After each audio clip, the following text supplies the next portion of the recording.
तो ध्यान दो बच्चे, आज के क्लास में हम पढ़ेंगे महाभारत।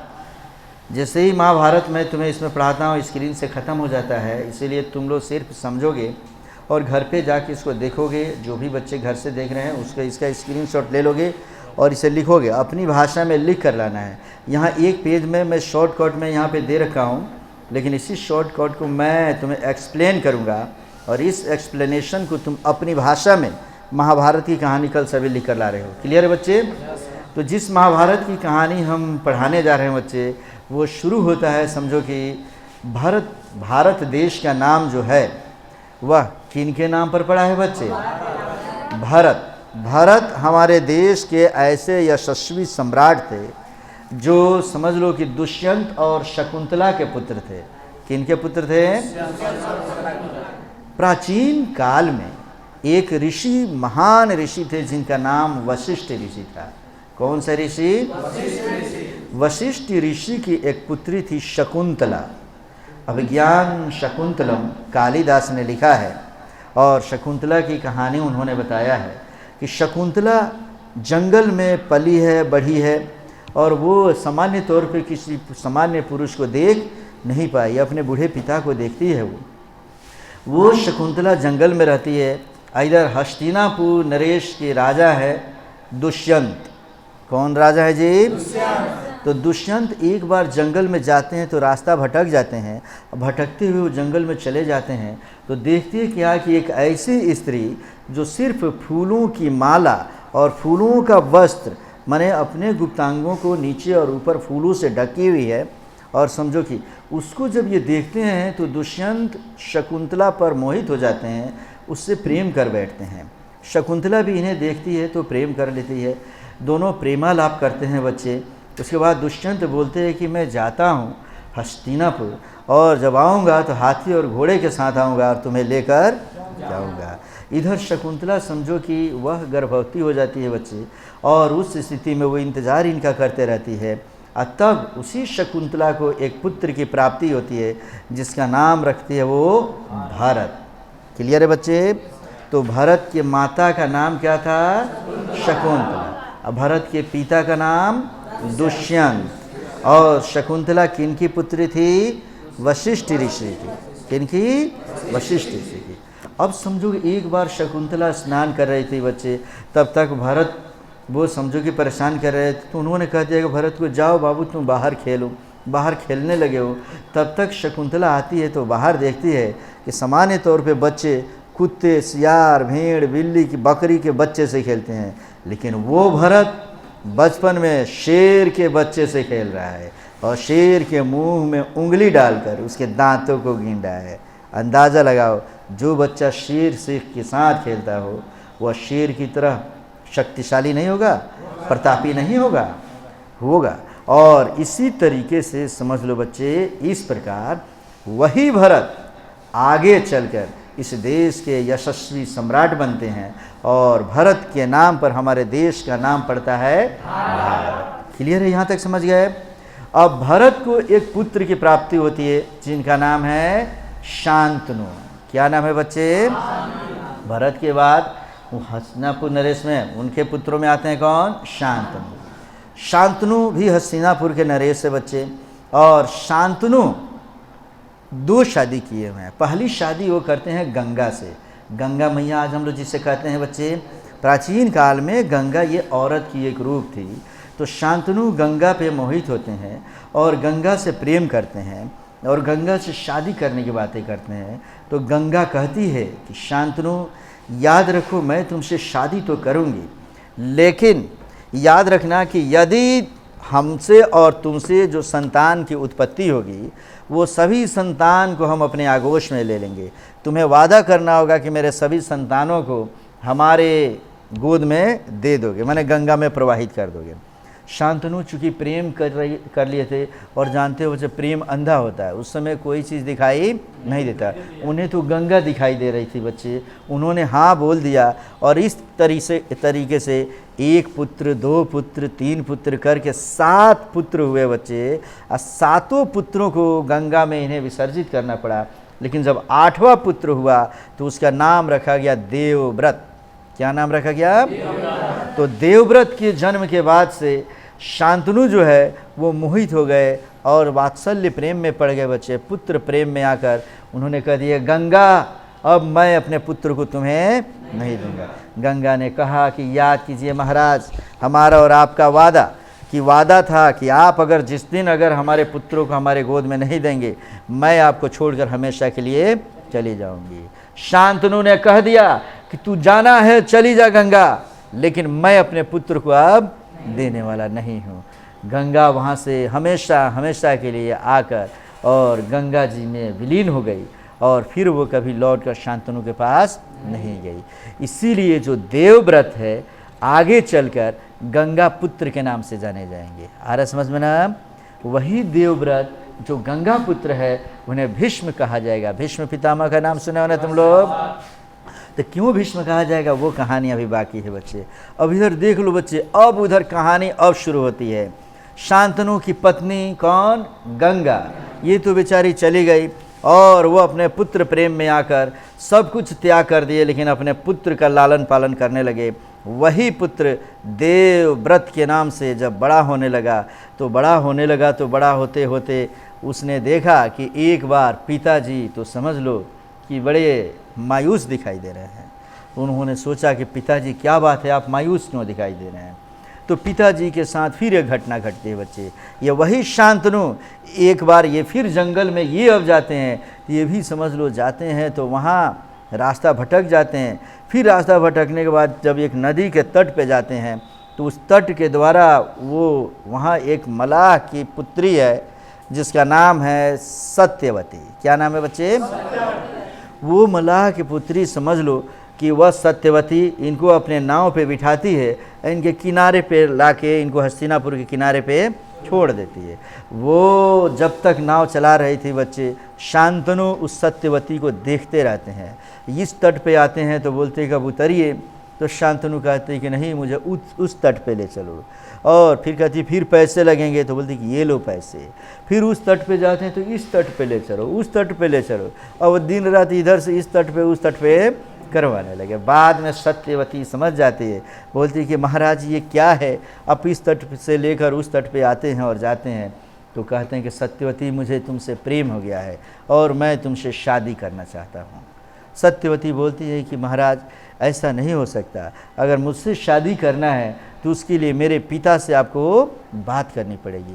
पिता के पास लेकर जाती है जब वो, तो ये उससे बात करते हैं। पिता कहते हैं कि शांतनु मैं अपने पुत्री का शादी तुमसे करूँगा, लेकिन उसके लिए एक शर्त है कि महाराज आपको एक पुत्र है जिसका नाम है देवव्रत। नियम के अनुसार वही हस्तिनापुर नरेश बनेगा, माने हस्तिनापुर का वारिस होगा।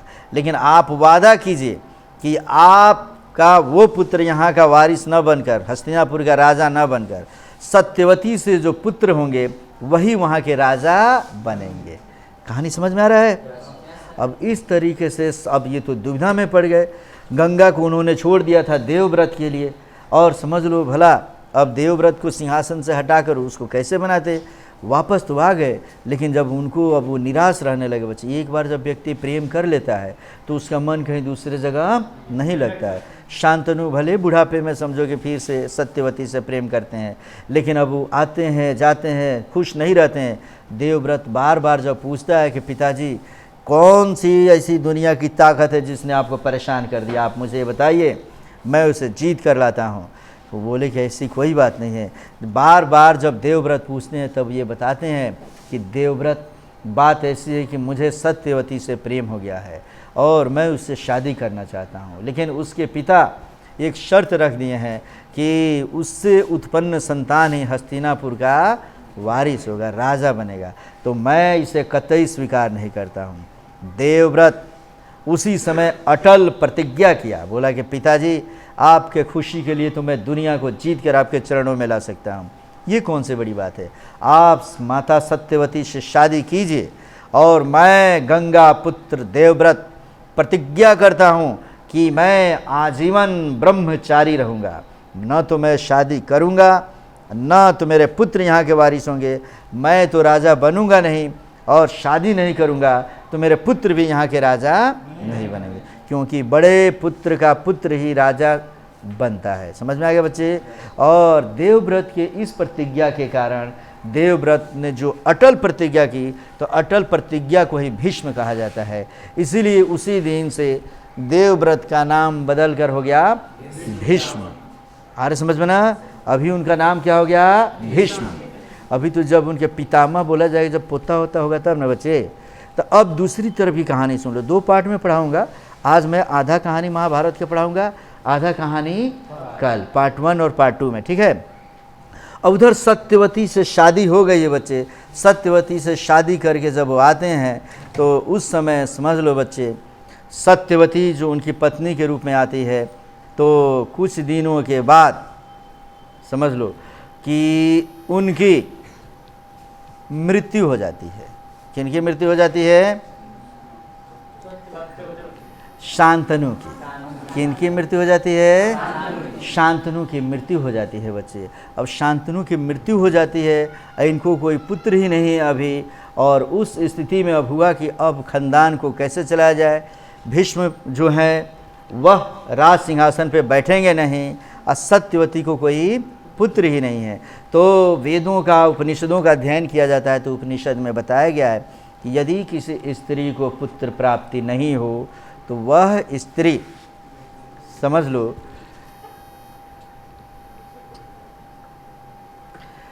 वह स्त्री कुल मिलाकर, नहीं मैं यहाँ भूल रहा हूँ बच्चे, फिर से समझो। सत्यवती को समझो कि 2 पुत्र की प्राप्ति होती है। कौन कौन? पहला जो पुत्र है उसका नाम है चित्रांगदा। क्या नाम है? चित्रांग। खूब बढ़िया समझना कि सत्यवती को शांतनु से कितने पुत्र प्राप्त होते हैं? 2 पुत्र प्राप्त होते हैं। एक है चित्रांगदा जो छोटा पुत्र है, जो गंधर्व युद्ध में मारा जाएगा, और दूसरा पुत्र होगा उसका बड़ा पुत्र विचित्रवीर्य। कौन होगा? वह भी शादी के कुछ दिन बाद अकाल मृत्यु को प्राप्त कर लेगा। क्लियर है बच्चे? तो वो शादी के कुछ दिन बाद अकाल मृत्यु को प्राप्त करेगा, अर्थात विचित्रवीर्य जो उसका जो बड़ा पुत्र होगा उसकी शादी होगी। किससे होगी बच्चे? तो उसके लिए हम आते हैं इसमें से गंगा पुत्र की तरफ। उसी समय गंगा पुत्र को पता चला कि अम्बे, अंबिका और अंबालिका, ये काशीराज की 3 पुत्रियां थी। कितनी पुत्री? उन्होंने समझ लो एक स्वयंवर रचा था, और उस स्वयंवर में ये स्वयं जाते हैं, अम्बे, अंबिका, अंबालिका को वहाँ से जीत कर, माने हरण करके लेकर आ जाते हैं। लेकर आते हैं तो उसमें से अम्बे, अंबिका और अंबालिका में से, इसमें से 2 उसमें से स्त्री ऐसी है, अंबिका तथा अंबालिका, जिसकी शादी हो जाती है किससे? विचित्रवीर्य से। किससे शादी होती है? इसमें छोटा पुत्र जो है चित्रांगदा, उनका वो मर चुका है। एक ही पुत्र है समझो कि विचित्रवीर्य, उससे कितने की शादी होती है? अंबिका तथा अंबालिका की। और अम्बे कहती है कि मैं उससे शादी नहीं करूंगी, मैं आपसे शादी करूंगी। किससे? अरे मतलब किससे? भीष्म से। समझ में आ गया ना जी? भीष्म कहता है कि मैं गंगा पुत्र भीष्म अटल प्रतिज्ञा कर चुका हूँ कि मैं ब्रह्मचारी रहूँगा। और अम्बे कहते हैं कि ऐसे काम नहीं चलेगा, आपको मुझसे ही शादी करनी होगी। आप अगर जीत कर लाए हैं तो मुझसे शादी कीजिए। और उस तरीके से भीष्म ने उनसे शादी करने के लिए इनकार कर दिया। तब वो बोलती है कि ठीक है, मैं एक राजा से प्रेम कर ली हूँ, तो उस राजा के पास मुझे जाने दिया जाए। कौन राजा? इसमें बताता है कि मैंने समझ लो कि राजा शाल्ब को प्रेम की मगर इनकार कर दिया। मैंने समझो वो जो अम्बे थी उनको एक राजा शाल्ब से प्रेम हो गया था, तो वो बोली कि मैं जाती हूँ। तब वहाँ पे राजा शाल्ब के पास जब वो गई तो शाल्ब ने कहा कि अम्बे, तुम्हें भीष्म जीत कर ले गया है, तो तुम पवित्र हो कि नहीं हो ये तो मैं नहीं जानता, लेकिन मैं तुमसे शादी नहीं करूँगा। पुनः आई तो इनसे बोली कि ऐसा है भीष्म कि मैं आप ही से शादी करूँगी, और वो बोलते हैं कि मैं तुमसे शादी कभी नहीं करूँगा। तो इस तरीके से वो उनको श्राप देती है कि जा भीष्म, अगले जन्म में तुम्हारे मौत का कारण मैं ही बनूंगी। आ रहा समझ में ना बच्चे? और इस तरीके से उसकी जब मृत्यु होती है तो अगले जन्म में राजा द्रुपद के घर शिखंडी बनकर वो जन्म लिया। और जब युद्ध होगा कौरव और पांडवों के बीच में, तो भीष्म पितामह ये प्रतिज्ञा कर रखे थे कि हम कभी स्त्री पर हाथ नहीं उठाएंगे। इसलिए अर्जुन के रथ पर शिखंडी जो है सवार हो जाएगा। और शिखंडी न तो पुरुष था और न स्त्री, वह समझो कि शिव का वो बहुत बड़ी भक्त थी अम्बे, तो उसने शिव से आराधना करके उनसे वरदान में ही मांगा था कि मुझे ऐसी जगह पे जन्म दीजिए और मेरा स्त्री योनि में फिर से जन्म दीजिए कि मैं एक दिन भीष्म का मौत का कारण बनूं। तो भीष्म के मौत के कारण कौन बना जी? शिखंडी। वही अम्बे जो अगले जन्म में क्या बनी है? तो शिखंडी किसके यहाँ जन्म ली है? राजा द्रुपद के घर। किसके घर? और वह जो पहले जन्म में अम्बे थी वो किस राजा से प्रेम की थी? राजा शाल्व से। राजा शाल्व से प्रेम की थी, लेकिन राजा शाल्व ने भी उसे मानने से इनकार कर दिया। अब जो मैं तुम्हें कहानी कल बताऊंगा बच्चे, इसमें बताऊंगा कि अंबिका और अंबालिका विचित्रवीर्य की दो पत्नी थी बच्चे, लेकिन दोनों पत्नी के रहते हुए ही विचित्रवीर्य की मृत्यु हो गई। मेन क्लाइमेक्स तुम्हें बता के छोड़ता हूँ। विचित्रवीर्य की मृत्यु। अब अंबिका से और अंबालिका से कोई पुत्र नहीं हुआ, और उधर जो अम्बे है वो चली गई, अंबिका अंबालिका से कोई पुत्र ही नहीं हुआ। तो अंतिम क्लाइमेक्स जान लो बच्चे, उपनिषद में है कि खानदान को चलाने के लिए हिंदू धर्मानुसार इसमें से एक नियोग प्रथा होता है। कौन सी प्रथा? प्राचीन काल में ये प्रथा थी, अब इस प्रथा को बंद कर दिया गया है। नियोग प्रथा में क्या है कि यदि किसी स्त्री का पुत्र नहीं है और उसका पति मर गया है तो अपने देवर से वो संपर्क स्थापित करके पुत्र प्राप्ति कर सकती है। तो ढूंढा गया कि भाई अब इसके देवर कौन है, ठीक है ना जी। तो सत्यवती का ही एक पुत्र और था बच्चे, जो सत्यवती जब शादी की शांतनु से, तो इन शादी के पहले ही जब वो कुंवारी थी तो कुंवारी अवस्था में उसे पराशर ऋषि से प्रेम हो गया था। किससे? पराशर ऋषि से प्रेम। और उस प्रेम के कारण उस सत्यवती को एक पुत्र प्राप्त हुआ था जिसका नाम था व्यास। क्या नाम था बच्चे? देख सकते हो स्क्रीन पर भी कि व्यास जो थे वही व्यास जो महर्षि वेद व्यास कहलाएंगे, जो महाभारत की रचना करेंगे। तो इस तरीके से वेद व्यास को बुलाया गया। अब बुलाने के बाद से अब कैसे कैसे कहानी आगे बढ़ी, कैसे संपर्क हुआ उनका अंबिका से और अंबालिका से, और किस तरीके से पांडु, विदुर और धृतराष्ट्र का जन्म हुआ, कैसे समझो कौरवों का जन्म होगा और कैसे पांडवों का जन्म होगा, ये समस्त चीज़ें अगले वीडियो में देखेंगे हम लोग बच्चे। ठीक है, तब तक कोई दिक्कत किसी को?